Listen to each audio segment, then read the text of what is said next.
Hey guys, it's Scott here from Horse Racing Daily, and tonight's video is going to be about Tenfold and his chances in the Stephen Foster coming up this Saturday. And I'll start out by saying I don't really think much of this horse. He ran his first race of the year back in 2019, was an allowance optional claimer for 80,000, finished fourth by 3/4 of a length. I won't hold that race against him because some horses do need a couple of starts to get in the groove.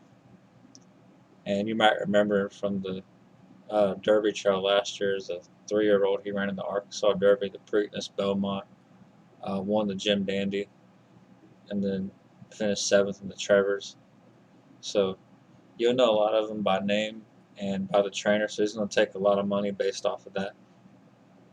But his last couple performances hadn't really done anything to catch my eye, and that's what we'll focus on. We'll go to the Oaklawn Handicap, and he finished 7th in the Oaklawn Handicap. Clip ended up being the winner of that race. Long Sailor got second. And they went in 150.21 for the mile and an eighth. This was the same race card that had the Arkansas Derby, and the 3-year-olds went in 149.91. So he's already behind the curve when it comes to just this year's 3-year-olds in the Derby trail. So I don't view that as an encouraging sign. And we'll get into that race. He's going to be the one horse. They're off. And it looks like he breaks good at the break. He's one of those types that's going to be a one-run closer, kind of like looking at Lee or Creator, somebody like that. He doesn't have that gun runner style of running or Matoli like that. So he's going to be very pace dependent. He's going to need some pace to run into. And they get a decent opening quarter in this race, 23.65. I wouldn't consider that to be blazing fast by any means, but it's solid enough. And they'll run the half, I think, in 48 seconds, 47:48. But nothing about this whole race to me screams fast pace at all. It's just a solid pace. I think the Oaklawn surface does play a little bit slower than, say, like Gulfstream this time of year. But if you can finish in under 150 for a mile and an eighth race, I think that's doing pretty good, especially for 3-year-olds. But you expect older horses to do a little bit better. Now, this whole crop of older horses this year has just been very weak. None of the ones that was on the Derby trail last year come back to really do anything this year, stand out from the crowd. But you'll see Tenfold, he's right here, the one. And he's going to make a little bit of a run, but he's going to kind of flatten out a little bit. So I didn't see no traffic trouble or anything that would say that he didn't do anything. So I'm just going to chalk that up to a very poor effort. And then we'll move on to the Pimlico Special.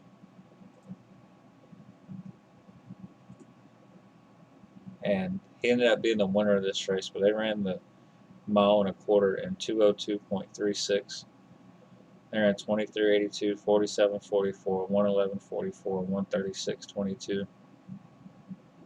And I'd be embarrassed if I was any of these horses, because you had the Black-Eyed Susan Stakes with 3-year-old fillies run 23:35, 47:02, 1:10:81, 1:35:52 for the mile. So they was running like a second faster at the 6 furlong in the mile marker. That race finished up in 1:47:88, which was a really good time. So you would think, and then there's another mile and an eighth race with this will be older female horses on the card. They're on 1:47:64. Go 24:23, 47:89, 1:11:50, 1:35:29. So you would think that, given that, plus there's a sprint race with Kafifi on the card where she runs 1:07.70.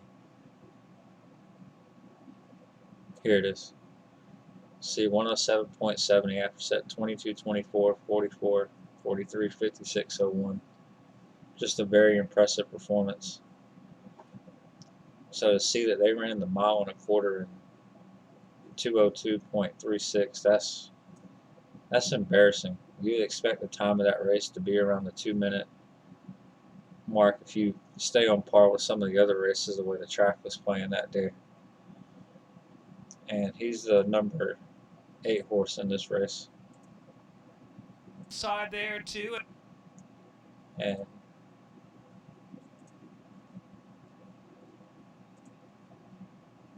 there he is. He's in the pink with the white cap. And he has a good break.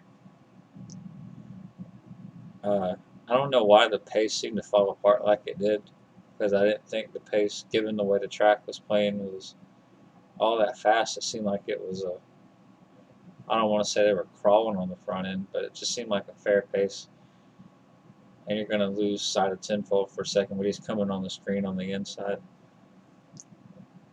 So I guess you basically could say the horses that were up front were just not doing anything. They were all garbage horses. That's the best I could chalk it up to. I don't really see a pace collapse, and I guess Tenfold asserted what little bit of class he had over these garbage horses and was able to win the race, but he's not going to be able to do that against some of the better competition. I won't even say he could beat horses like Giftbox or Yoshida, but Yoshida I think is just about confirmed to run in the Stephen Foster, so I'll have a video on that if that gets 100% confirmed either tomorrow or Wednesday.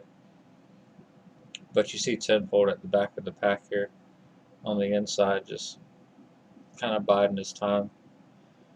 So he's sitting the perfect trip right now. He's not having to come wide or anything. He's right there behind horses, right where you kind of want to be. And he's going to swing just a little bit wide. But there's no reason why the pace should have fell apart in this race like it did.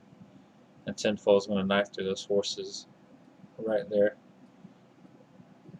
So that's one of those where I guess it's going to give you optical illusion, like he just didn't tire out as quickly as the other horses did. That's what I'll chalk that up to. So I'm not going to bet a dime on him for the Stephen Foster. If y'all like him, then you could try him, but this horse is going to have to take a major step forward just to be a player in the older division, and I don't see him right now being as good as Giftbox, or if Yoshida comes back even remotely close to his last year's form. So that's it, guys. That's my opinion on Tenfold. Thanks for watching.